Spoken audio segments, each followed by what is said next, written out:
Hello বন্ধুরা, আপনারা কেমন আছেন? আশা করি ভালো আছেন। আমার তনুশ্রী বিশ্বাস চ্যানেলটিতে আপনাদের সবাইকে স্বাগত জানাই।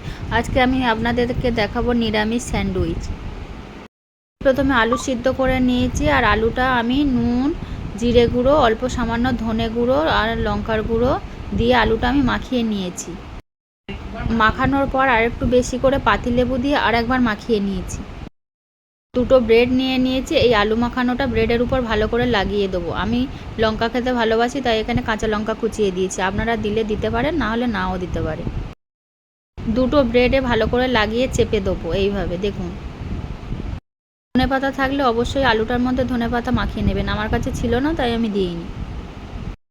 একে একে সব ব্রেডগুলো আমি বানিয়ে নেবো। এবার চাটুতে আমি সামান্য পরিমাণে অয়েল দেবো আর একটু ঘি দেবো।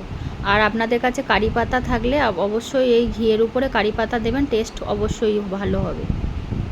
আমার কাছে কারি পাতা ছিল না, তাই আমি দিইনি। এবার ব্রেডগুলো আমি একে একে সেঁকে নেব। সেঁকার জন্য আপনারা অবশ্যই ঘিটা দেবেন, তাহলে টেস্টটা আরও ভালো হবে। যখন করতে ভালো লাগবে না, তখন এইভাবে করবেন, অবশ্যই আপনাদের খেতে ভালো লাগবে। এবার আমি স্যান্ডউইচগুলো একে একে উল্টে নেব। পেছন দিকটাও এইভাবে ভেজে নিতে হবে। দুদিকে প্রায় সেঁকা হয়ে গিয়েছে। এবার আমরা সার্ভ করব প্লেটে। এবার সার্ভ করা হয়ে গেলে এর মধ্যে আমরা পাতিলেবু দেবো। দুই দিকেই পাতিলেবু দেবো। পাতিলেবু যত বেশি দেবেন তত ভালো খেতে লাগবে।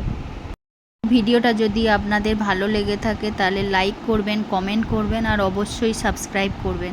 আর এইভাবে বানিয়ে খাবেন। খেয়ে আমাকে কমেন্ট বক্সে অবশ্যই জানাবেন যে কেমন হয়েছে। তা বাই বন্ধুরা, নেক্সট ভিডিওতে আবার দেখা হবে।